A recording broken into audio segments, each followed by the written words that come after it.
Intertalk Radio, your in to all things music.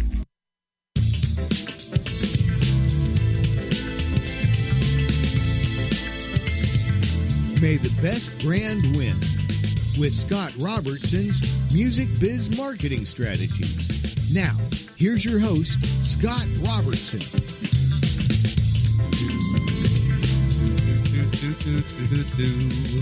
Hey, happy Friday, everybody. You are tuned to May the Best Brand Win on Intertalk Media, the undisputed leader in music biz talk. And I am Scott, your host, and a man who actually did not come down with the NAMM this year.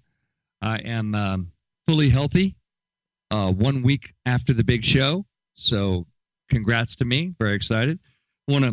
Everybody that's joining us on Periscope today, I'm looking right at you. Hopefully you're out there. How's it going?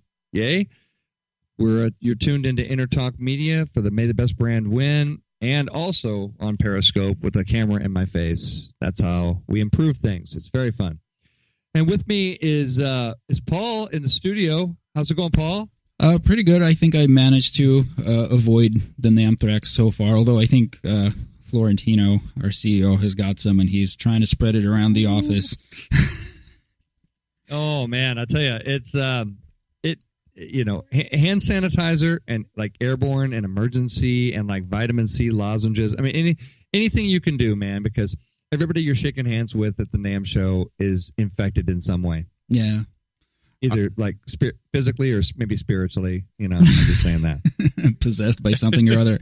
I was actually lucky in that respect. It was kind of a bummer for me. I was sequestered for the most of the show doing the NAMM Foundation podcast, so I didn't get to go on the floor very much at all.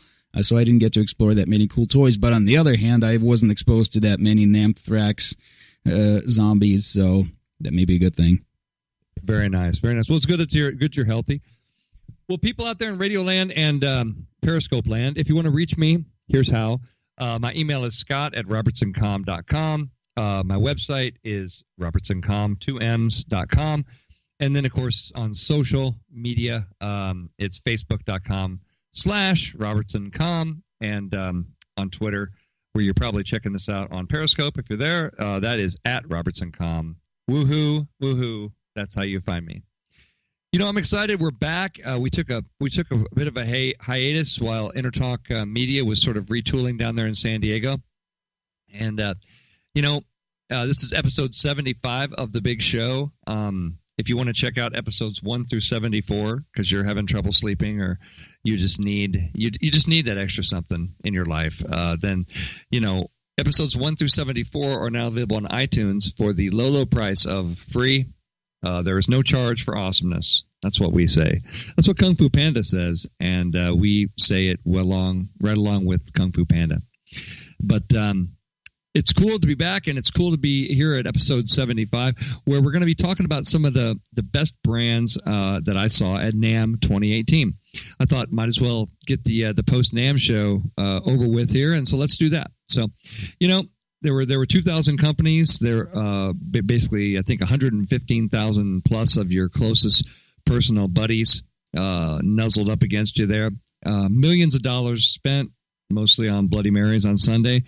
And everybody was asking the same question, who won the show this year? Well, that's what we're going to talk about here today. I'll give you my thoughts on it. Lots of people probably give their own thoughts as well from just their experience of the show. One of the coolest things about a NAMM show or any trade show is that, your experience is your own. People that spend their days kind of heads down in education sessions, well, it's a very educational experience for them. People that go to a lot of live music events, it's a very, live music event focused thing for them. People that spend their time standing up for, 10 hours a day at the booth, have a very sore foot experience, that sort of thing. So it's very different, and so, but we'll talk about the whole thing. It's going to be fun. And of course, we'll also come back and we'll talk about who's winning and losing in the outside of the music products industry in the larger world. So we're going to have fun. This is our first live show back in a couple of months, and it's fun to be back. So let's dig right into it. First thing I want to talk about is this article that kind of came out right before NAMM saying, NAMM, is it relevant anymore? And I used to deal with this a lot. This question comes up a lot. If you're a trade show producer, every once in a while you get people say, "Do we really need these trade show things? Do we really need these things? That kind of thing." And of course, this one comes from Harmony Central, which is owned by Gibson, who decided to skip the show. I don't know if there's a connection in that. If like Henry called up the people at Harmony Central and said, "You guys should write a show about how NAMM sucks because we're not going to be there," and that's possible, by the way, certainly possible, but we don't know. But here's what I'll say about it. The article basically talks about, is NAMM relevant? And it talks about, is it more for the public? Is it less for music dealers? Is it more, this kind of thing? As I kind of just said, depending on who you are, that's what your NAMM show experience is going to be. It is sort of this thing that is, a presence, in the music products industry, and absolutely, it's just going to kind of be different. I do think trade shows are relevant as a marketer, not because I used to work for NAMM, not because anything like that. I think that there is a fundamental human need to meet people face to face. I think that still exists in our society, in our culture, and I think that it's really, really important to recognize that.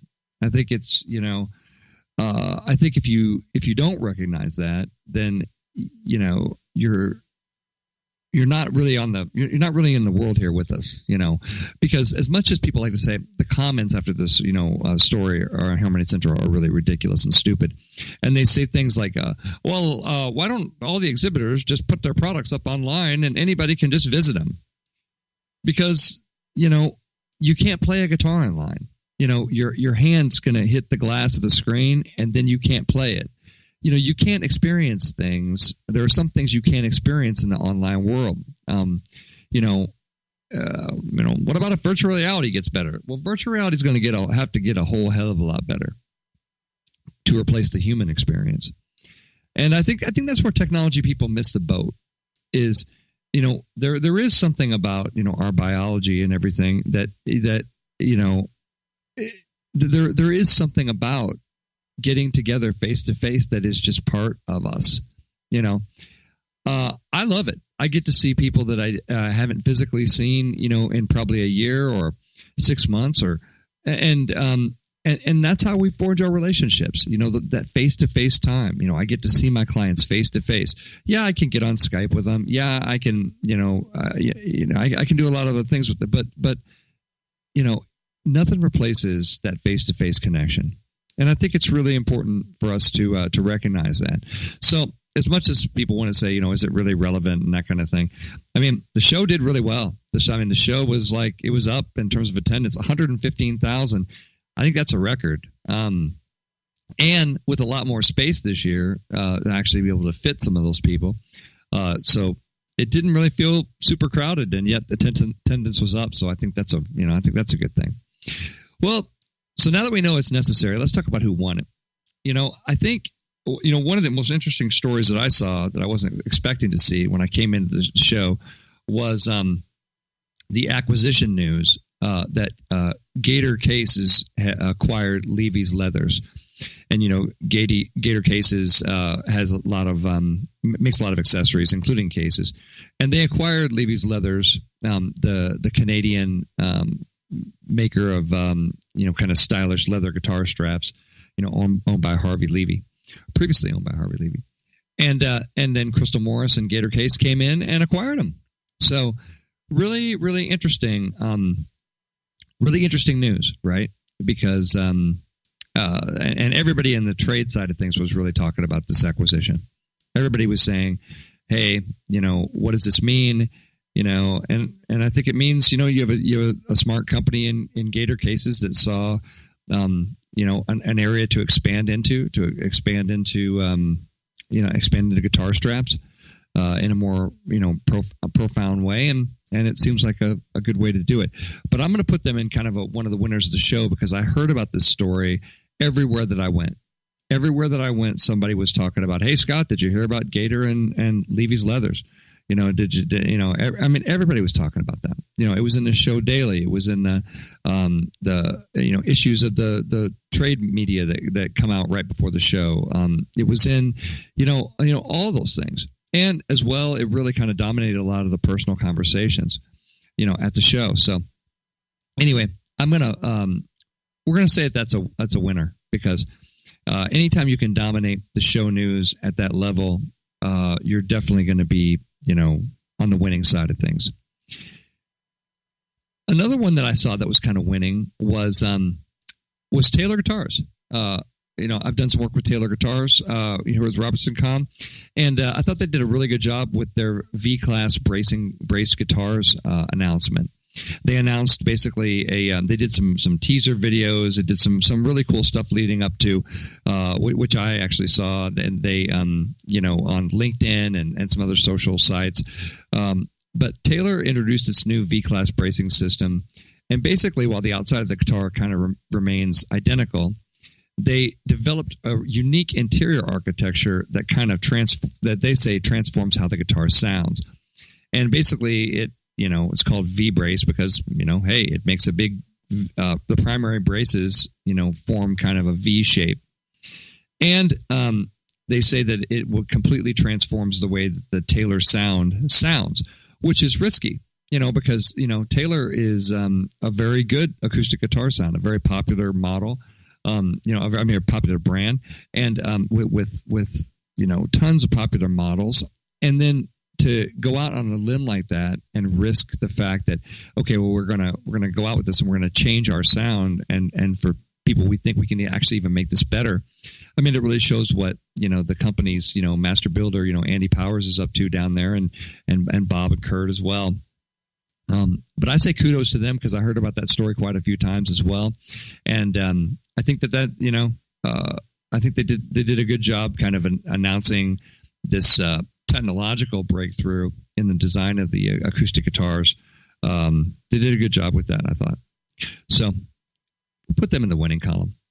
Another one that I heard about everywhere that I went was the Blip Box, and it's a little synthesizer. It looks like a Fisher Price, a Fisher Price kind of thing. It's very brightly colored. It has little levers and knobs and blue and purple and gray and green and red and everything.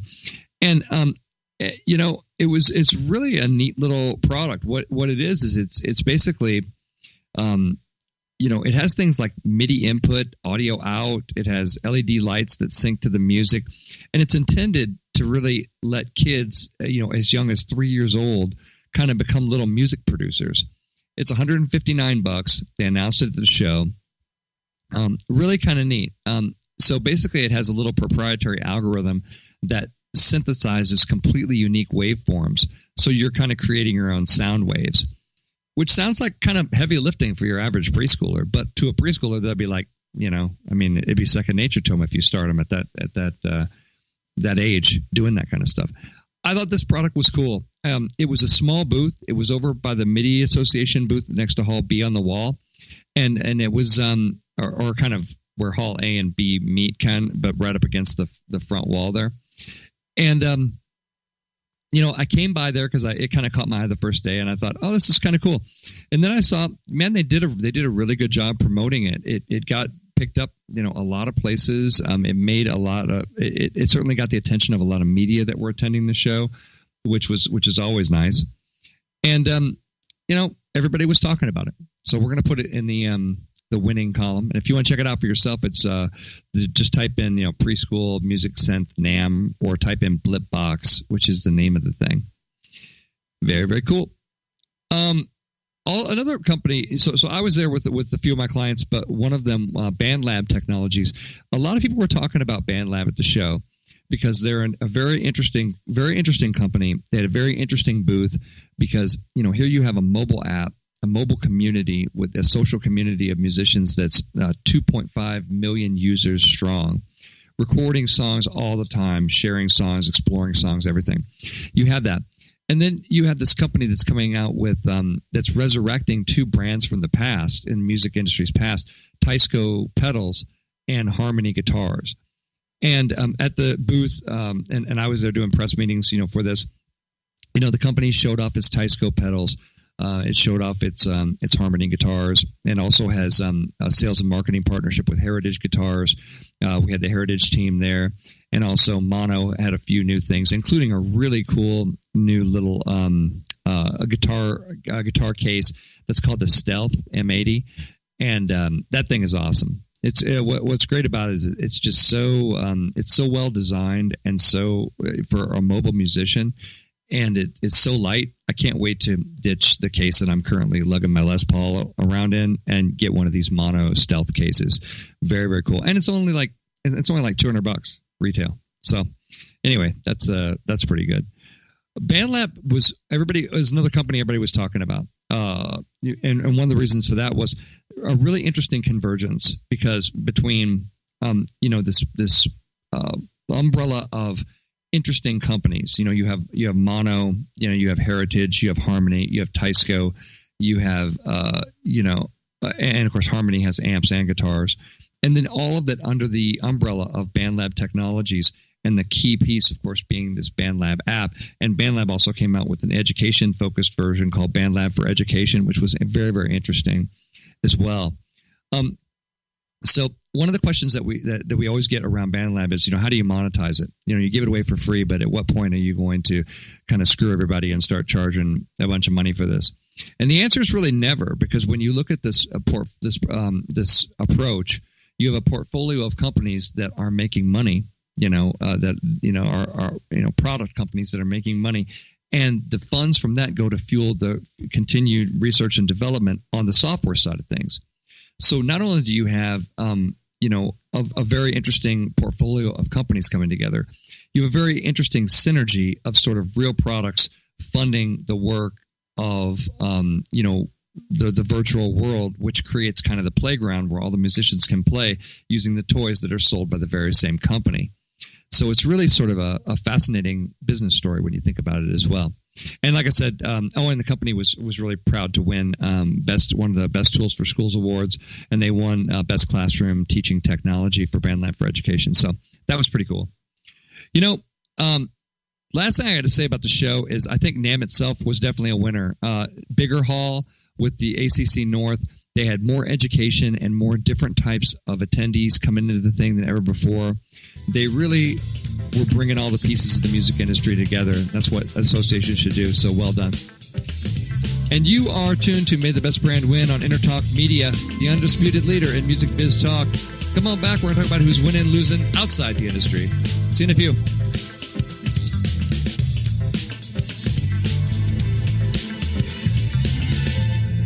Are you serious about your music? Are you ready to run with the big dogs? The experts at Pitbull Audio have the gear to get you into the game. From leading manufacturers like Mesa Boogie, Fender, Pioneer, and American Audio. To sound your best, you need the best. Pitbull Audio can deliver in rehearsal, on stage, and into the big time.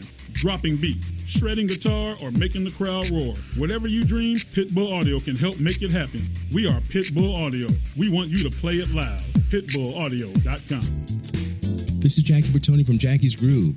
Come join me weekly on my journey through the music business as I take you behind the velvet rope, interviewing industry notables such as Al Di Meola, Michael McDonald, and Al Jarreau, to name but a few. Listen to their stories on being in the studios recording #1 hits and onto the stages throughout the globe. Allow me to be your music historian. You can hear me live every Monday at 2 p.m. and every Wednesday at 12 noon Pacific Standard Time or 24/7 on jackiesgroove.com. Ready to get your groove on? Hi, I'm Tim Dolbear, the host of Sound Experience on Intertalk Radio. Each week, I talk with top professional audio engineers, producers, musicians, and the manufacturers that make the tools that we use in the studio each and every day. From capturing the perfect take to mastering your final release, and the tools and how the pros use them, we are going to dive deep into their process and learn from their experience. I look forward to you joining us each week on Sound Experience with me, your host, Tim Dolbear. Make this your vinyl night. I'm John J.R. Robinson, and every week, music creation comes alive through stories, experiences, and sounds when vinyl records filled our hearts and minds. My friends and I share our tips and techniques used in creation of iconic tracks for recording artists such as Michael Jackson, Eric Clapton, Quincy Jones, and Steve Winwood, to name a few. Vinyl has emerged hot, and the soul of vinyl defines art and passion which burns deepest at night. Tune in every Wednesday at 2 p.m. Pacific Standard Time on EnterTalkRadio.com.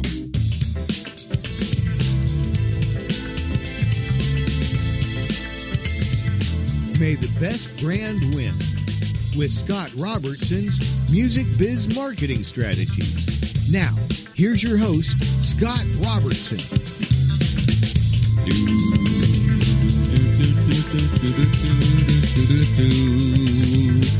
Hey, happy Friday, everybody. You are tuned to May the Best Brand Win on Intertalk Media, the undisputed leader in music biz talk. I am Scott, still your host, still out here, still on Periscope. Hey, Periscope people, how you doing out there? Party people, excellent. And, we're talking about the best brands in NAMM. We got Paul with us. Paul, how was your NAMM show experience? You said you were sequestered. I was sequestered. I saw nothing. Yeah. I know nothing. You know nothing. Did you see the preschool synthesizer by chance? No, you missed. You missed out. That thing was awesome. That thing was cool. Good show. Well, you know what? Let's, without any further ado, in segment 2, we usually dig right into, who's winning and who's losing in the world at large. And so, today is Groundhog Day. And of course, that's where, in Punxsutawney, Pennsylvania, they pull the groundhog out of the hole or whatever and announce whether he's seen his shadow. And apparently he did see his shadow today. And so it's going to be like 6 more weeks of winter. Now, California, where winter isn't really celebrated. We don't celebrate winter here in the great state of California. But we have our own goofy ass mascot that because of course California is going to have to be unique and cool on its own, right? So California's Mojave Maxine, I've never heard this before, by the way, in Palm Desert. Forget the rodent and his bleak forecast. The famous groundhog saw his shadow, yesterday, indicating 6 more weeks of winter. And Mojave Maxine is a desert tortoise, which kind of emerged from reptilian hibernation on Wednesday at 12:28 p.m. at the Living Desert Zoo and Gardens. And what did the thing say? It said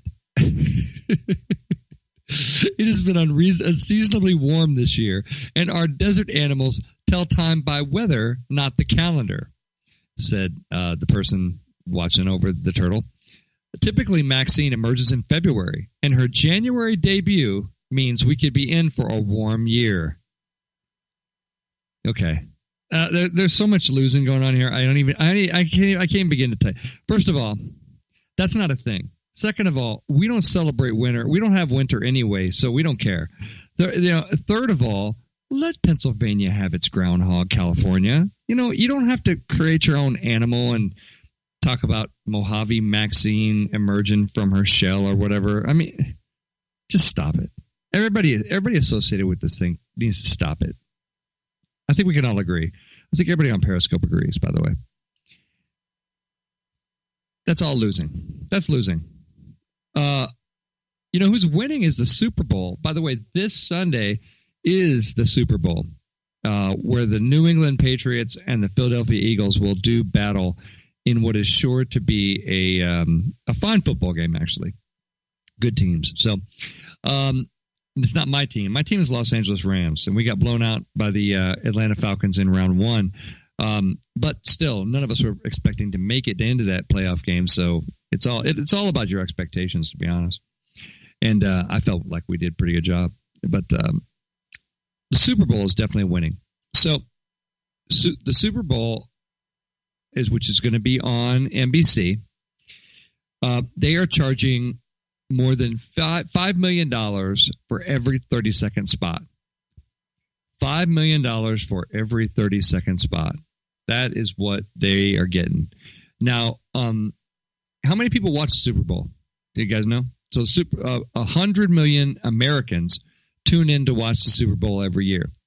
So you can reach a huge amount of consumers. If you go by the latest census data, we have about 333 million people in the United States of America, and you have 100 million of them, 1/3 of the country, in one event. So it's really big. Yeah, right? It's really big. And of course, globally, it's even larger. But by comparison, the average price for a 30-second ad during Game 7 of the World Series was just over $500,000. And the price for a similar spot at the Oscars was $2 million, right? So the Super Bowl continues to be a very interesting marketing strategy for a lot of different companies. People use it in a lot of ways. Man, it's hard to get $5 million every 30 seconds for in terms of ROI. You got to sell a whole hell of a lot of whatever you're selling to make that work out. But for your largest advertisers in the country, people that are really accustomed to doing television advertising, that certainly can make sense. So we're going to put that firmly. We're going to put that firmly in winning, because that's a record for the 30-second spot, and the fact that hey, that's why they bid so much money for the different networks to share custody of the Super Bowl, basically. But this year it's NBC, by the way. Just so you know. Winning. Super Bowl's winning. All kinds of winning. And still winning, even though they had the all the controversy with the I did see a story. It talked about some of the most hated companies in the world, and the NFL is number 4 on the most hated brands companies list.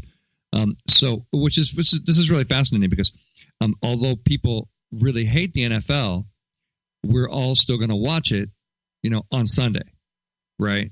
So there's a lot of hate, super amounts of hate, and yet we're still watching. So there you go. Like I said, Super Bowl winning. Who's winning is Amazon.com, who announced they announced earnings yesterday, and it was profitable. And most people say, well, Amazon's never going to turn a profit, but they're pretty profitable. From their earnings yesterday. But here, that's not even what I'm talking about. But the reason I say they're winning this week is that they announced that they are going to form a partnership in the healthcare space, not a space that they really play in much at all, although they sell healthcare products, I guess. But so Amazon, Berkshire Hathaway, and J.P. Morgan Chase are partnering on U.S. employee healthcare. So check this out. So they are announcing a partnership to improve services for all of their U.S. employees. So they and the companies together employ more than 1.1 million workers. They're going to launch their own independent operation that is free from profit-making incentives. And the goal is going to be to target technology solutions to try to simplify the healthcare system. Really, really interesting, right?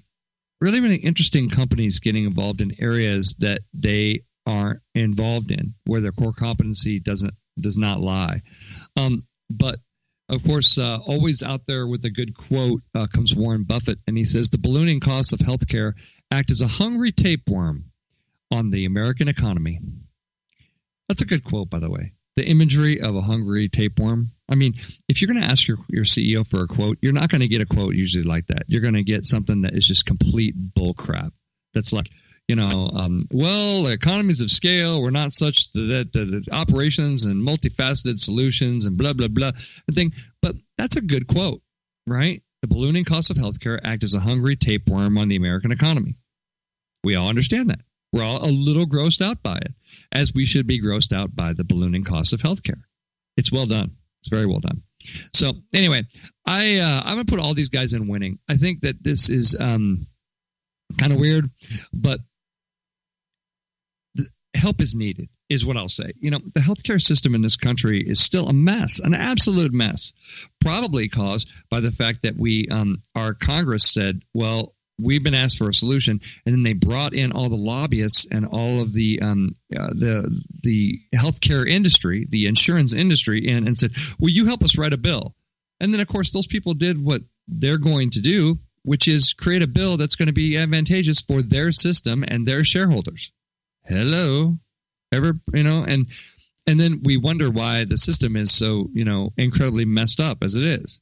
It's like because you let the wolf in the hen house, you idiots, because you didn't know anything about the business and decided you were going to start regulating it. That's a topic for another show, by the way. The idiocy of Congress would fill more time than we have on any given Friday. If we don't want to get into the idiocy of Congress, that's a book, that's a volume right there. But I'm going to say cheers to Amazon, Berkshire Hathaway, and J.P. Morgan Chase for trying to do something for their employees, for trying to leverage a technology solution that could possibly improve their costs as companies and make things better for their employees. And who knows? It's very likely if these companies are involved that they're not just thinking about their employees. They're thinking about a separate sort of spin-off operation that yes, they can use, but also that they can build into something that more people could take advantage of. Who's losing is the Cleveland Indians, I guess, or maybe they're winning. We'll decide at the end of the story. The Cleveland Indians have decided to stop using Chief Wahoo logo on the uniforms in 2019.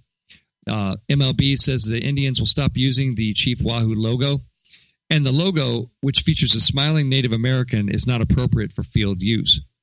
The league is a discussion with the Indians and hopes that the franchise would move away from the logo, which has been used since the 1947 season. And critics say the logo is racist. So, are you ready for a quote? Are you ready for one of those quotes I talked about earlier?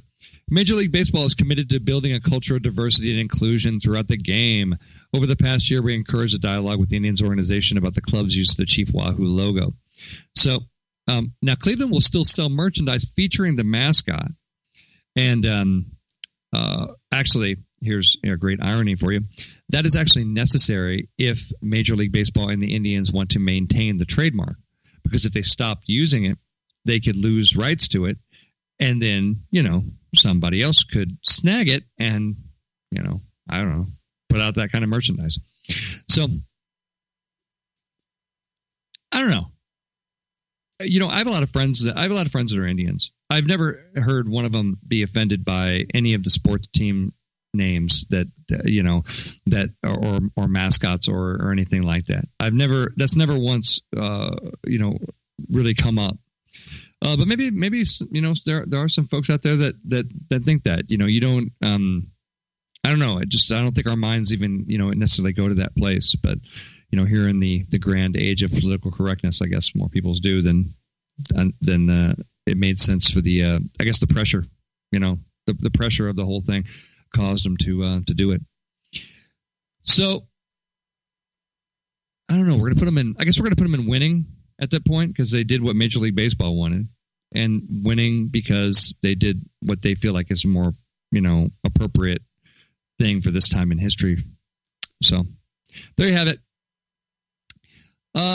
Here's an interesting story. Instagram is definitely winning. For influencers, Instagram is the clear-cut favorite out there.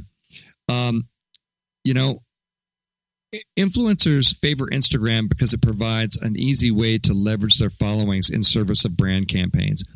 Generating branded content can be as easy as posing with a product, especially products that have a strong visual appeal.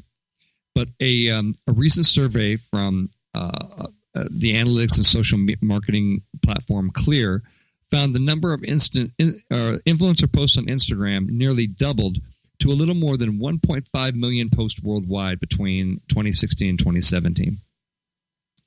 But, of course, what am I going to say next? That's right. The FTC issued an updated version of its guide for endorsements. And here's what you're supposed to do if you are an influencer on Instagram. You must clearly disclose any financial relationships with the brand. You do not rely on the platform's disclosure tool to do this work for you.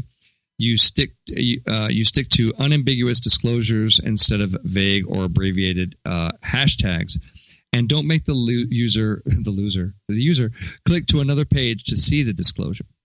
And the FTC watches these things very, very closely. So if you're Kardashian out there and you don't disclose a financial relationship you have, then you're going to have a financial relationship with the FTC. because they're going to send you a bill, which is like the equivalent of a financial spanking, by the United States government. As I've said on several shows about influencer marketing, tread really carefully. If you're going to put your brands in the hands of somebody else, make sure you know them inside and out. Make sure that you know that they believe inside and out, and make sure that they're going to be a good representative of the brand, and make sure they're not going to get arrested for, child pornography the next day. Make sure that they're not going to, get drunk and tweet something offensive like I really liked the Chief Wahoo logo for the, all Indians should kiss my butt. That, something like that. You can't do that. So, that's influencers, but they love Instagram, but the FTC is watching. That's what I'll always say about that. We'll come back and we'll do some more shows on influencer marketing. There's a lot more aspects to get into than I have time right now, of course, but still very fascinating stuff. Who's winning is Tide, and the Tide Pod Challenge. You heard about this, where teenagers were challenging each other to put the Tide Pods in their mouth. Yikes, man. Okay, so there's a lot of stupid happening here. There's no question about it. But Procter & Gamble, which makes the Tide Pods, had a really good apology. They basically acknowledged, hey, this is a bad thing. We don't think that kids should be doing this. But at the same time, they really said, hey, but we're not responsible for teenager stupidity. We can't be held responsible for this level of stupid. And I think that that's really smart. I think that's really, really smart, because one response you could have been like, oh, let's recall them and let's overreact and let's kind of this. And Tide's like, hey, look, we make a product that's designed to clean your clothes in the washing machine. If you put it in your mouth, it says about 1,000 times not to put it in your mouth. If you put it in your mouth, maybe you deserve to die.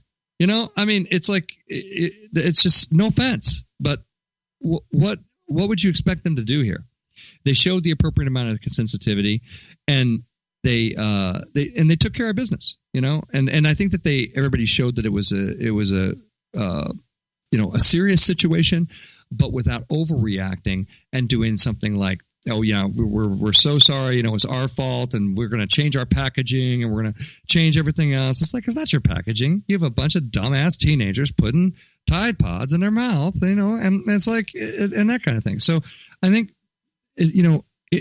that's really important in boardrooms, by the way, is to respond appropriately. Respond, but appropriately, not inappropriately. You don't over-respond. You don't under-respond.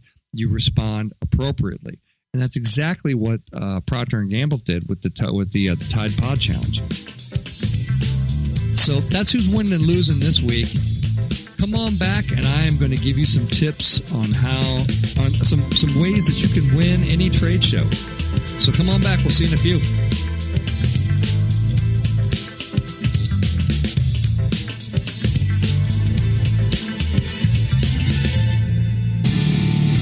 Hi, I'm Tim Dolbear, the host of Sound Experience on Intertalk Radio.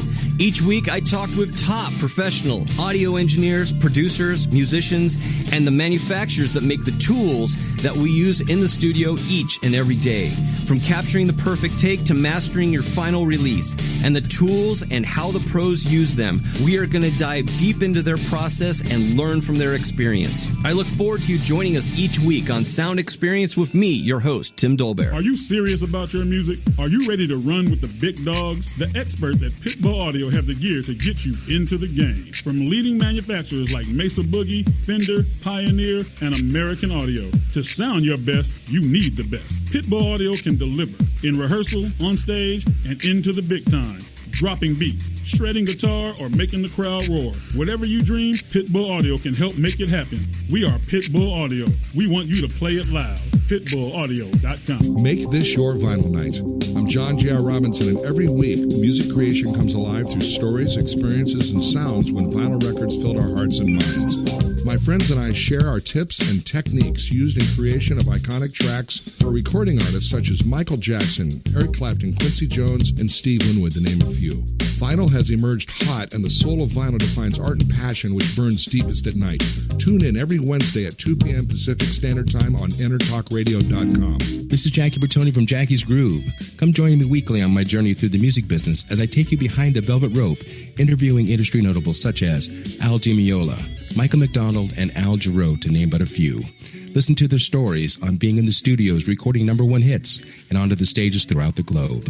Allow me to be your music historian. You can hear me live every Monday at 2 p.m. and every Wednesday at 12 noon Pacific Standard Time or 24/7 on jackiesgroove.com. Ready to get your groove on?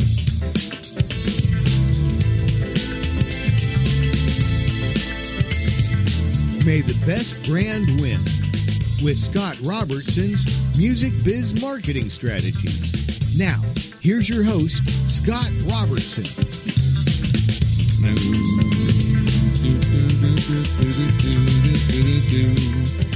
Hey, happy Friday, everybody. You are back with May the Best Brand Win on Intertalk Media, the undisputed leader in music biz talk. I am Scott, still your host here in segment 3. We just dug into who's winning and who's losing. And I think we had Cedric back there or Paul or somebody. It's Cedric. What's up?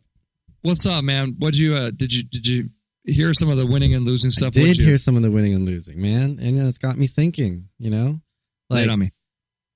The stupidity of Congress is like pretty much infinite. But Congress in a few years is going to be the generation of kids eating Tide Pods. So it can only get worse. It all comes full circle. Congress. Yeah.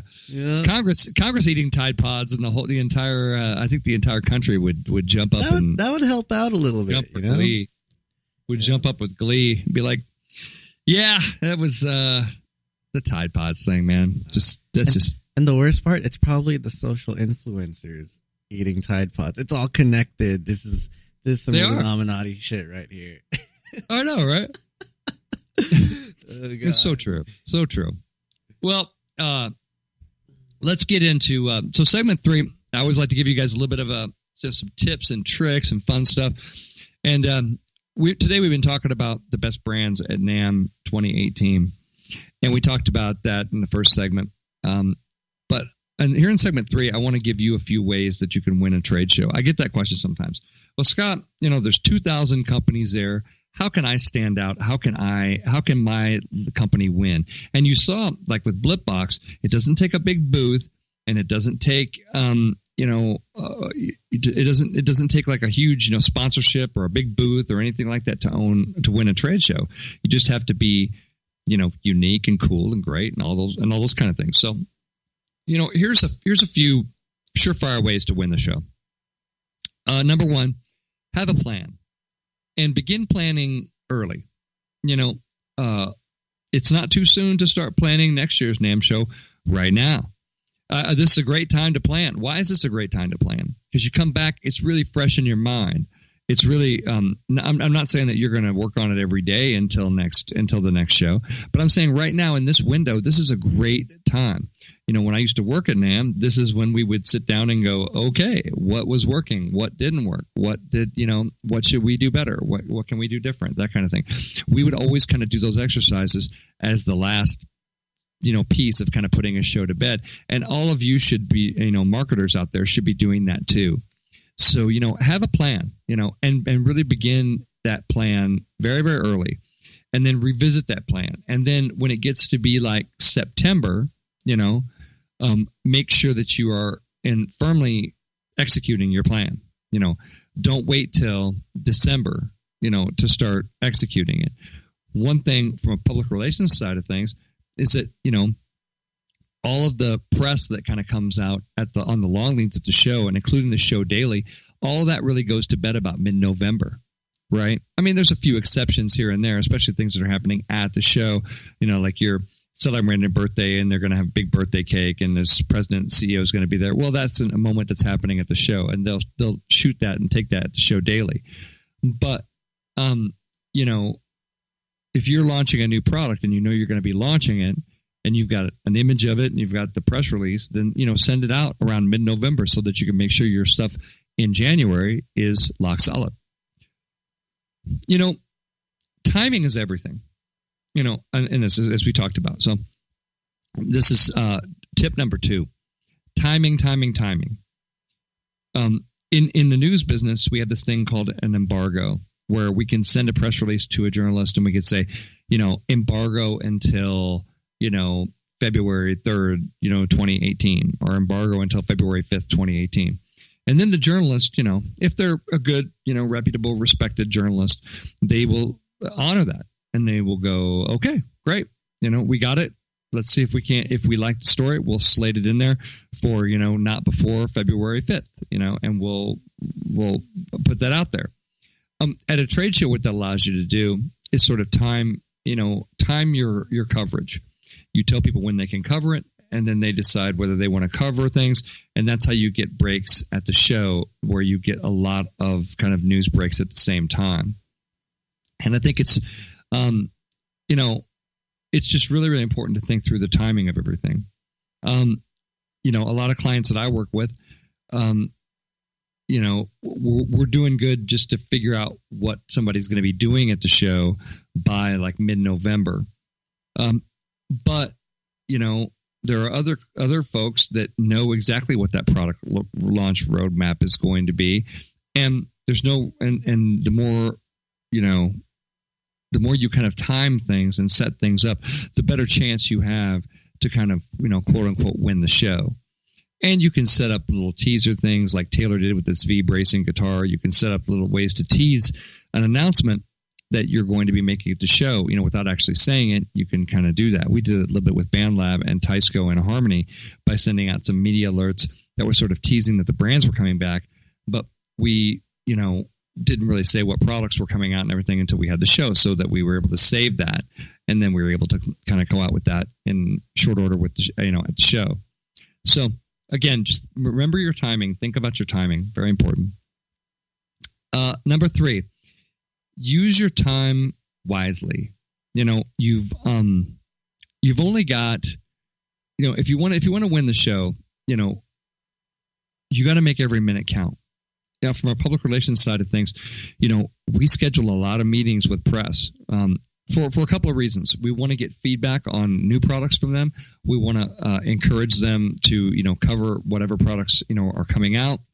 We want to use our minutes at the show very, very wisely, because they're expensive minutes. You pay a lot of money for an exhibitor to be at a trade show, and so you want to make sure that you're maximizing all that time. Yet I see all kinds of people, around the trade show that, maybe use it for other things, go out and, I'm talking about exhibitors, go out and party really hard, and then they're kind of messed up and they can't really do their job at the booth the next day, and those kind of things. Usually they're a little bit on the younger side, because the older folks have learned not to do that. It takes, usually by experience, by the way, all the older folks have learned by experience not to do that. But think through your entire, if you're going to do CES, and it's going to be, going to be 3 days, on the show floor, then think through what does that kind of look like, and what is the best way to use that time to help, your brand. If you're an exhibitor, how does this contribute to our goal of kind of winning the show? Do we have things set up on time? What are we doing during the show to also do that? A number of awards are given out, at the show, and you want to make sure from a public relations standpoint, are you in consideration for those?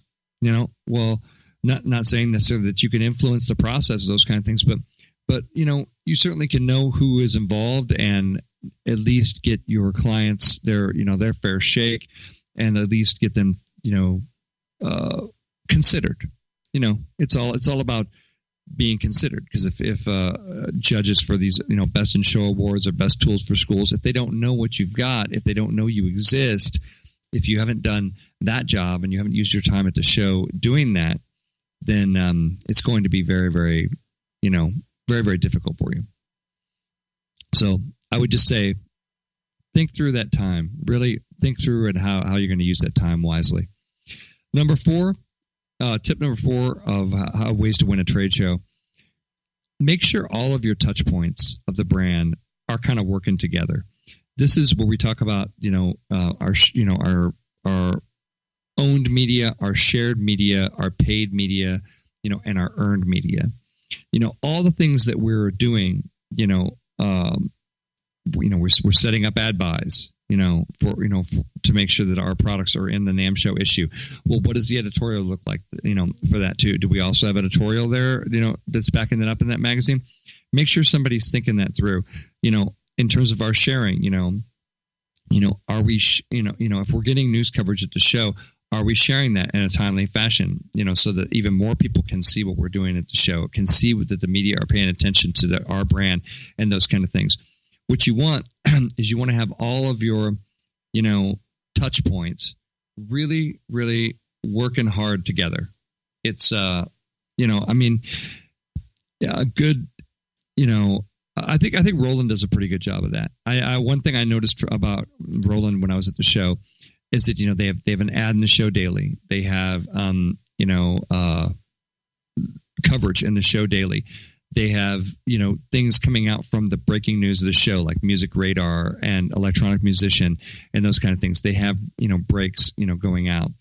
They have their own events, happening, during the show where they, they gave out some Lifetime Achievement Awards, to Thomas Dolby and to one other artist, and I'm blanking on who that was, but I saw the news coverage of that, and then they were able to make all those points work together. If you look at their Facebook page, they're sharing the same kind of stuff. If you look at their Twitter feed during the show, they're sharing the same, the same kind of message, the same kind of stuff during the show. But you as the marketer, part of the marketing team. Well, every organization is a little bit different on how you're going to structure that. But somebody, needs to make sure that all of these touch points, all these various things that you've kind of orchestrated, are really coming together and they work together. And it sounds very complicated. It sounds like it's a very, difficult thing, but really it's about, what is our statement? What statement are we making, and how are we making that statement through all the various media that we either, are getting shared, or stuff that we've bought, or stuff that we have earned, and as well as our own channels. And there's plenty of people out there, shooting their own videos, shooting their own videos from the show, doing their own blog posts from the show, doing their own Instagram posts from the show, that kind of thing. And then trying to get other people to kind of share those things as well. I think that is, that's really important stuff. And the last tip that I have that I want to spend, a little bit of time on was that you need to use the show to learn new things to use next time. It's really, really, I don't think we can even, say enough about everybody goes into a show and they're ready to speak, right? But a trade show is a marketer's fantastic opportunity to listen. I think one of my clients, BandLab, did a fantastic job of that at the show. They went in with a real listening mindset. They brought their prototype Tysco pedals and their prototype Harmony amps and Harmony guitars, and then they listened to people and they wrote down what they said. Okay, is this neck shape? What we should be doing. What about this? This has these gold foil humbucker pickups. Are these going to be the right pickups for the production model? They use the opportunity to listen to various points of the audience, whether it's musicians, whether it's artists that are coming through from the artist relations side of things, and sitting down and giving the guitars and the amps a play. Trade shows and there's a lot of ways to win a trade show, but one of the best ways that you can win is when you use the opportunity to listen. In our lovely profession of marketing, people, like I said, people are really anxious to talk. They're anxious to talk, but an equal part of communications is listening. And actually, that's how you get smart. That's how you get smart about what to talk about.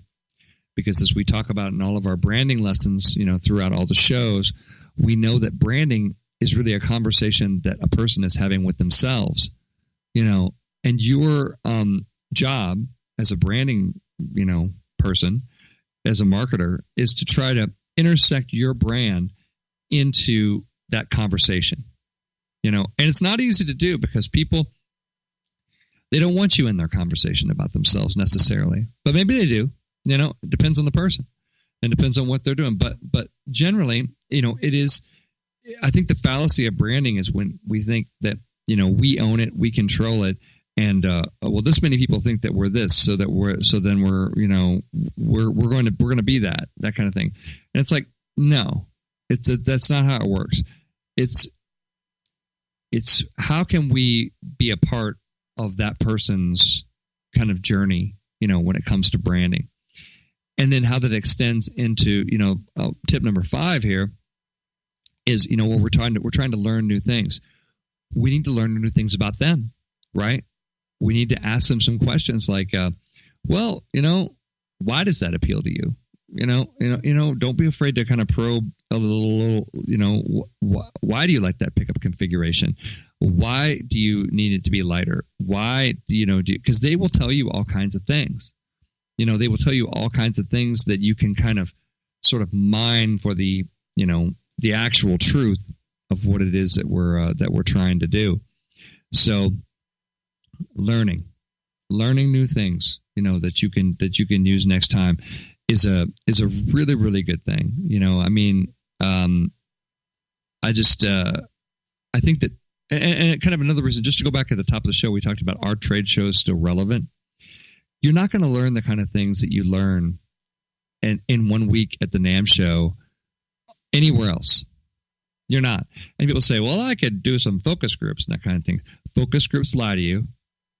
Focus groups will hammer that jar of M&Ms in there. I mean, they're going to hammer that thing, right? They're going to just nail it.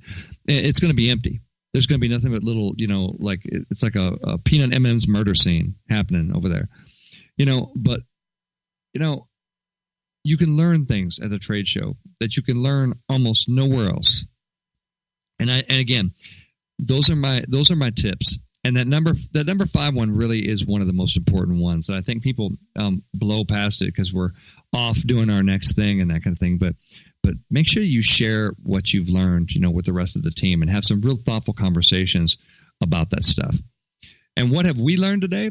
Well, we know that some people won and some people lost at NAMM, and we know that the winners are working right now on how to refine the plan for next year, while the losers are probably either blaming NAMM or blaming the economy or blaming or anything else, all while they kind of set their butts in a chair in their booth, looking at their phone and not talking to anybody during the course of the show.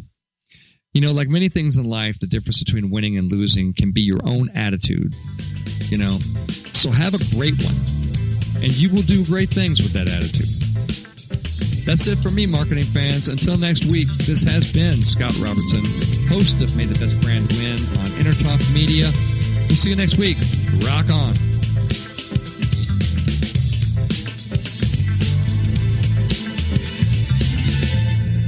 You know what's all around you every waking moment of your life? Marketing. You're choking on it. I'm Scott Robertson, and when it comes to strategic PR, branding, and marketing, I've seen it all. And actually, I'm still seeing it because bad marketing never sleeps. Join me each week on May the Best Brand Win, right here on Intertalk Radio, and learn how to make the marketing for your brand unforgettable.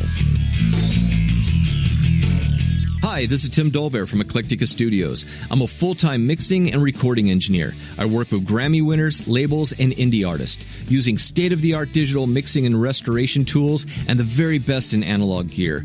Really, though, it's my ability to bring tracks to life and fulfill your vision for your music. This has made me sought after by producers and artists worldwide. So spend your time working on music and not chasing a mix down a rabbit hole.